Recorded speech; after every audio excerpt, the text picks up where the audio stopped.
Hi, I'm Jayla. I never thought I'd be telling this story, but here we are. 6 months ago, I was rushed to the hospital after a car accident that left me with multiple fractures and internal bleeding. My family gathered in the waiting room. My father, Richard, my younger sister, Camille, my aunt, Teresa, and my best friend, Devin. Jayla, can you hear me? Devin's voice was the first I recognized when I regained consciousness. Water, I croaked, my throat feeling like sandpaper. I'll get the nurse, Camille said, squeezing my hand. We've been so worried. How long? I asked. 3 days, Devin replied, adjusting my pillow. You've been in and out. Nurse Martinez entered. Welcome back, Miss Sullivan. How's the pain on a scale of 1 to 10? 11, I whispered, wincing as I tried to shift positions. I'll increase your medication, she said, checking my vitals. Camille leaned closer. Dad's been acting weird, Jayla.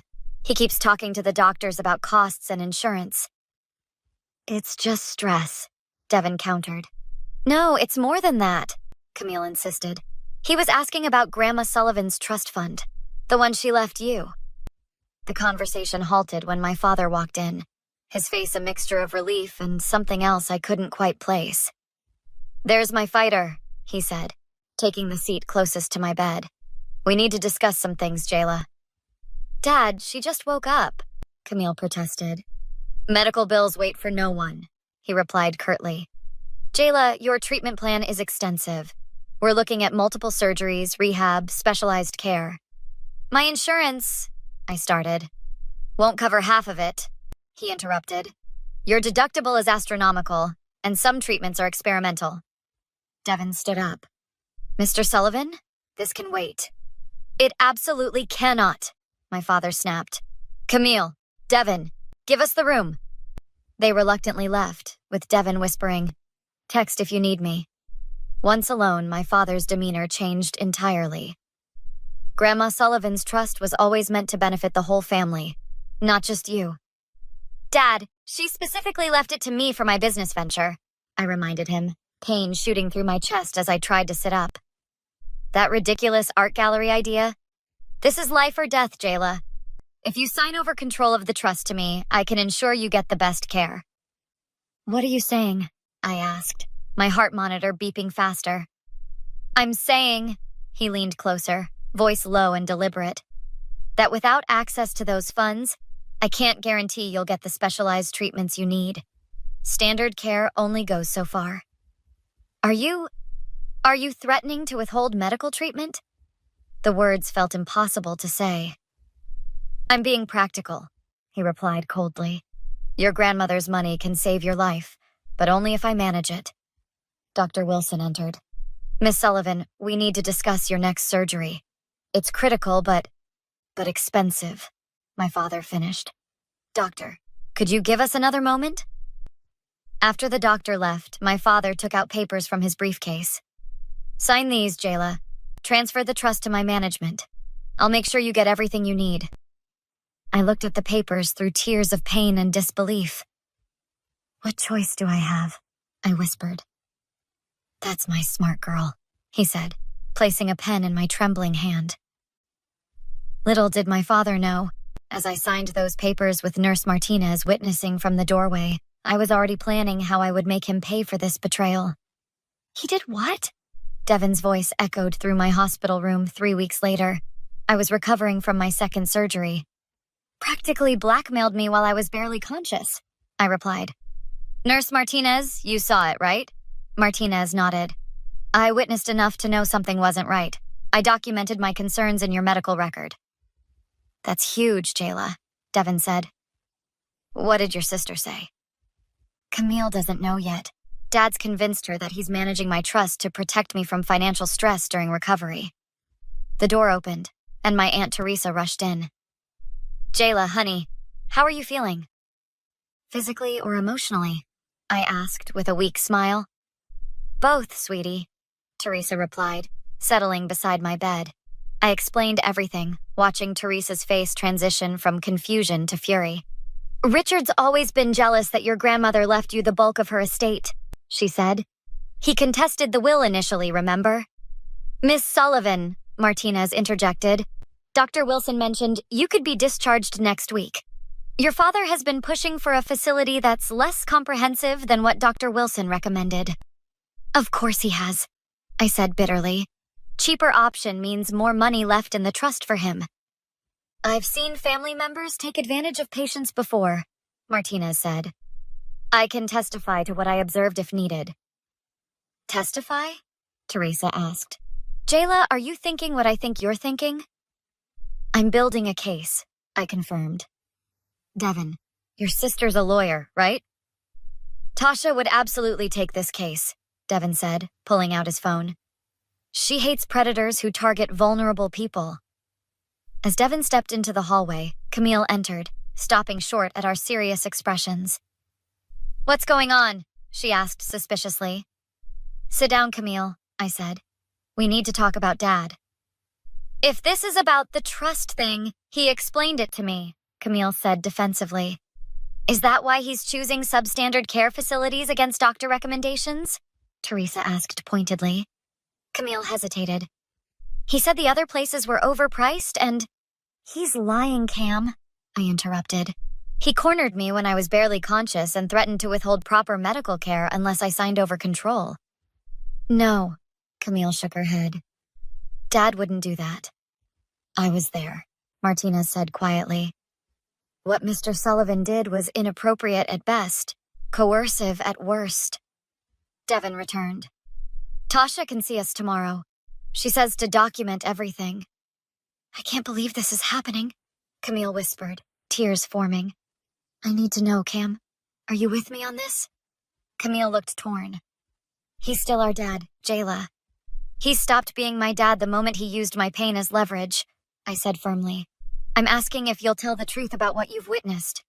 He told me not to tell you, she finally said, voice barely audible. But last week he was meeting with a real estate agent about selling your studio space. Said you wouldn't need it anymore. My heart sank. The studio was purchased with the first distribution from my grandmother's trust, my dream that was finally becoming reality before the accident. That settles it, I said, my resolve hardening. Tomorrow we start building the case against Richard Sullivan. 2 months later, I was strong enough to walk with a cane. Lawyer Tasha Coleman had gathered substantial evidence of my father's financial manipulation, including testimony from medical staff and documentation of his attempts to liquidate my assets. We arranged to meet at my Aunt Teresa's house. My father believed he was coming to discuss my continued care plan. Are you ready for this? Devin asked, helping me arrange the documents. As ready as I'll ever be, I replied. Tasha reviewed her notes. Remember, let him talk. The more he says, the more likely he'll incriminate himself. What if he doesn't show? Camille asked nervously, fidgeting with her bracelet. He'll show, I said. Dad would never miss an opportunity to control a situation. The doorbell rang and Teresa went to answer it. Camille squeezed my hand supportively. My father entered, his confident smile faltering when he saw Tasha. What's this? He asked. I thought we were discussing Jayla's care plan. We're discussing something much more important, Dad, I said calmly. Please, sit down. Richard Sullivan? Tasha stood. I'm Tasha Coleman, Jayla's attorney. Attorney? My father remained standing. What is this nonsense? It's not nonsense, Mr. Sullivan, Tasha replied. We have serious matters to discuss regarding your management of the Sullivan Family Trust. This is ridiculous, he sputtered, but sat down anyway. I've been managing that trust to ensure Jayla gets proper care. Is that why you've redirected funds to your personal accounts? Tasha asked, sliding documents across the table. Or why you've attempted to sell property purchased with trust distributions? These are temporary measures, my father insisted. Jayla, you were in no condition to make financial decisions. I was in no condition to be coerced either, I countered. Yet that didn't stop you from threatening to withhold medical care. That's absurd. I never threatened anything, he protested, looking to Camille. Tell them, Camille. Camille's voice shook but held firm. I heard you tell Jayla that without access to her trust money, you couldn't guarantee she'd get specialized treatment. Your exact words, Dad.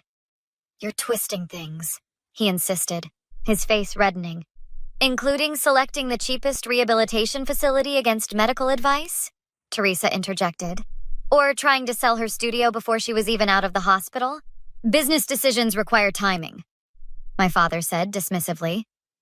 Mr. Sullivan, Tasha interjected, we have statements from Dr. Wilson and Nurse Martinez documenting your behavior. We have bank records showing transfers from the trust to your personal accounts. We have a signed affidavit from the real estate agent stating you misrepresented yourself. My father's facade began to crack. This is a misunderstanding. Jayla, surely you don't believe I'd intentionally harm you?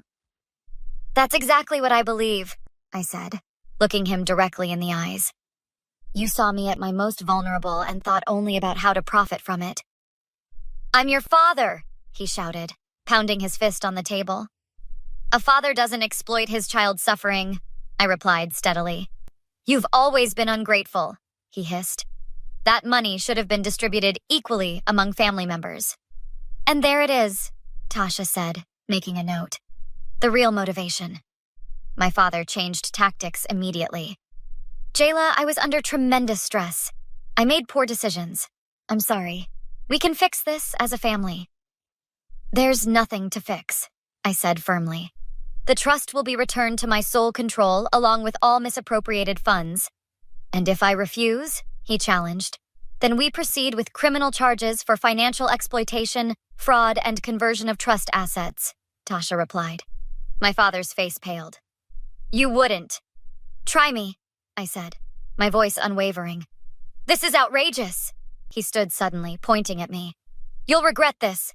I'll contest every claim, tie this up in court for years. Mr. Sullivan, Tasha warned. Threats won't help your position.